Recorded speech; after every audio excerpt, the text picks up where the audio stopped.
planejada há mais de 10 anos e nesse vídeo eu vou falar de algumas melhorias que eu faria nela. Então se você está planejando a sua cozinha, se liga nesse vídeo que vai ter várias dicas e ideias para você não errar na hora de planejar a sua.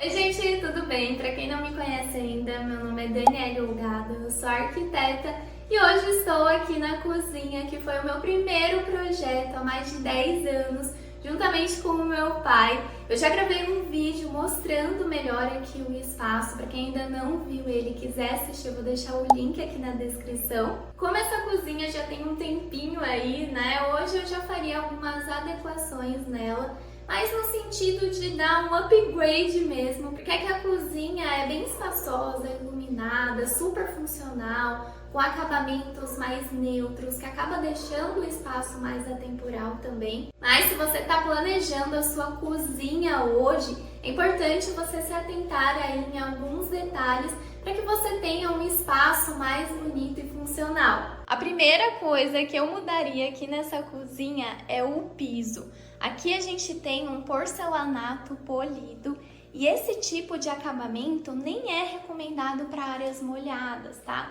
Mas naquela época era algo relativamente novo, era um desejo aqui, todo mundo queria colocar um porcelanato polido em casa, né? Então já fica o primeiro alerta aqui em relação aos acabamentos, que o porcelanato polido não deve ser aplicado no piso de áreas molhadas, tá? Porque em contato com a água ele pode ficar mais escorregadio e até causar um acidente.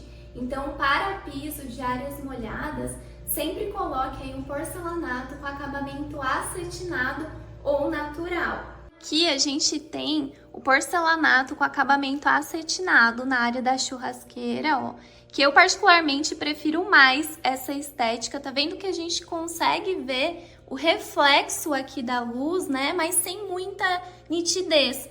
Já aqui o porcelanato polido, ó, tá vendo que a gente consegue ver tudo refletido, é quase um espelho. Então por isso que hoje em dia eu particularmente nem gosto muito dessa estética do porcelanato polido. Mas se você gostar e quiser aplicá-lo aí na sua cozinha, você pode vir com ele apenas nas paredes e utilizar esses porcelanatos mais foscos, né, com acabamento acetinado ou natural aí no seu piso. E ainda falando dos revestimentos, um detalhe super importante é você pensar na paginação. Aqui a gente aplicou um revestimento em todas as paredes de piso a teto e começamos com a peça inteira aqui embaixo, ó.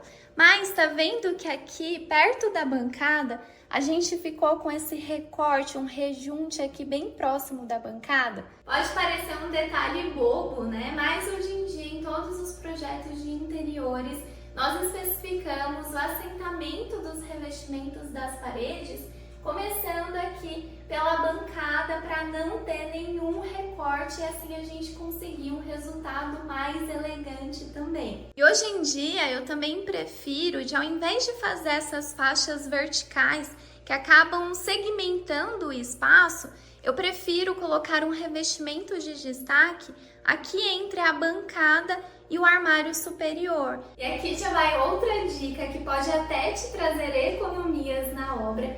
É que você não precisa revestir todas as paredes de piso a teto, principalmente se você tiver aí um revestimento decorativo que acaba tendo um custo maior, né? Você não precisa aplicar ele onde não vai ficar aparente.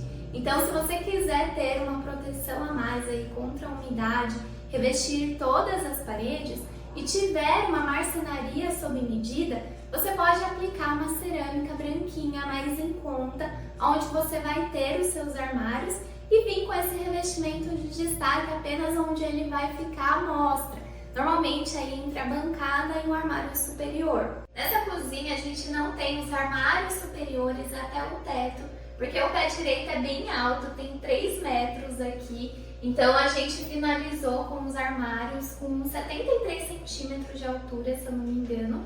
E aqui nós utilizamos esse modelo de coifa, mas reparou que ela não vai até o teto? Eu não sei se você sabe, mas a coifa, para realmente ter a função de coifa, precisa ter uma saída de ar para a parte externa, senão ela vai funcionar como um depurador. Então aqui, apesar da gente ter esse modelo de coifa, ela acaba funcionando como um depurador, né? Filtrando o ar e devolvendo para o ambiente. Por isso, se você morar num apartamento em que não tem essa saída prevista, né, para saída de ar da coifa, ou numa casa também onde não é possível fazê-la, então talvez seja melhor você optar por um depurador de ar, que acaba até tendo um custo menor em relação à coifa, né? Hoje em dia a gente também encontra em vários modelos de depuradores com um design mais clean, que inclusive dá até para você colocar um armário aí acima desse depurador, né? E ainda ganhar mais espaço de armazenamento para sua cozinha. Por isso que é importante você pensar em todos esses detalhes ao planejar a sua cozinha, já que o ambiente da casa é super complexo, né? Por ser uma área molhada e ter vários equipamentos eletrodomésticos.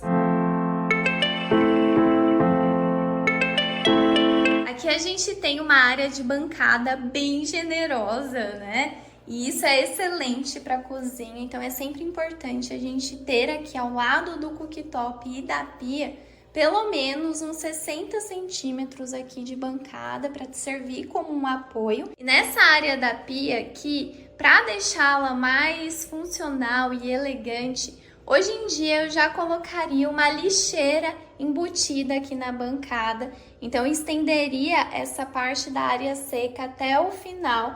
Na verdade, aqui foi previsto dessa forma, mas a marmoraria acabou executando diferente, deixando essa área molhada ali até o final. Então, para quem não sabe ou nunca reparou, em bancadas de cozinha a gente costuma fazer esse rebaixo aqui de uns 2 centímetros para delimitar essa área aqui com a cuba, tá? Então a gente chama de área molhada justamente porque é onde a gente vai lavar a louça aqui, pode acabar espirrando água, né? E aqui a gente tem esse anteparo para conseguir puxar a água aqui para a cuba e ela não escorrer aqui pela bancada. E aí, para não ficar com essa lixeirinha em cima da pia, eu gosto de especificar em projetos a lixeira embutida aqui na bancada, ou se não, prever uma lixeira na marcenaria inferior. E hoje em dia também gosto bastante para essa área da bancada de utilizar um dosador de detergente aqui embutido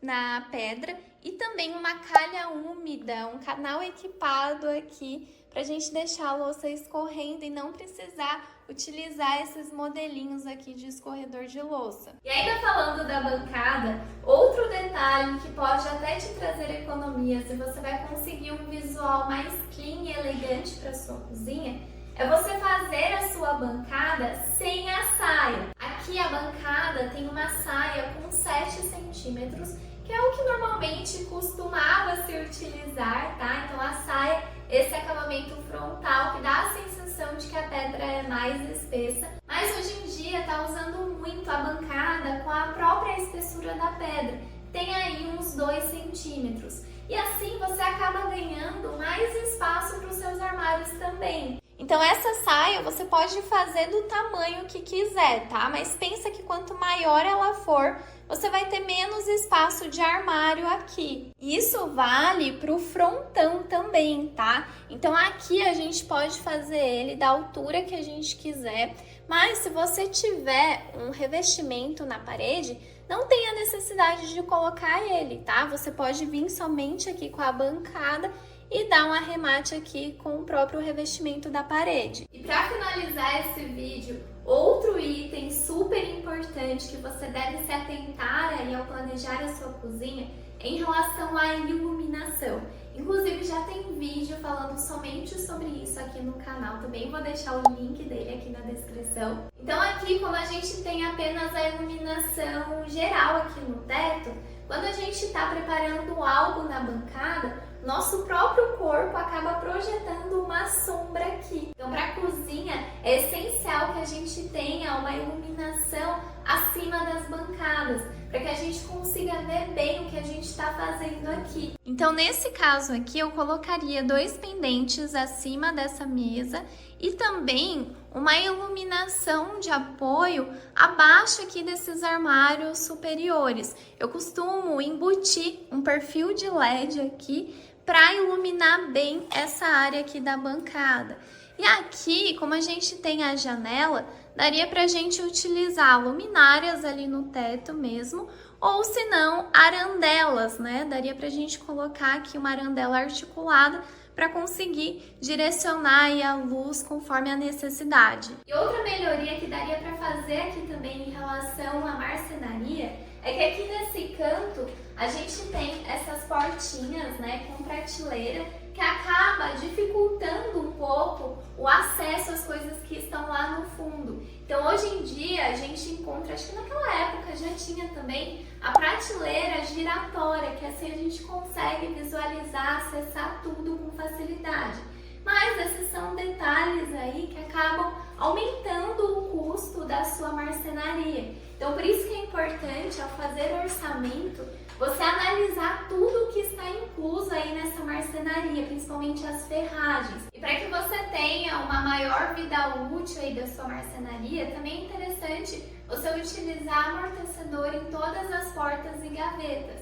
Aqui, para a gente diminuir um pouco o custo dessa marcenaria, a gente acabou utilizando o amortecedor somente nas portas, tá? Mas se você puder investir aí, o ideal é que você coloque amortecedor em todas as portas e gavetas. Bom, gente, essas seriam as principais mudanças que eu faria hoje nessa cozinha, mas para dar um upgrade mesmo, deixá-la mais bonita e funcional. Até porque, apesar dela ter mais de 10 anos, essa cozinha continua super atual, né? Então são mais soluções e detalhes para você pensar aí na hora de planejar a sua cozinha hoje. Eu espero que você tenha gostado desse vídeo, que ele tenha te ajudado. Não esqueça de me deixar o seu like aqui, de se inscrever no canal se ainda não for inscrito. Também ative o sininho que tem vídeo novo toda semana. E se você quiser a sua cozinha ou algum ambiente da sua casa planejado de acordo com as suas necessidades e desejos, é só solicitar a sua proposta de projeto no link que está na descrição e a gente se vê no próximo vídeo. Um beijo, a bientôt!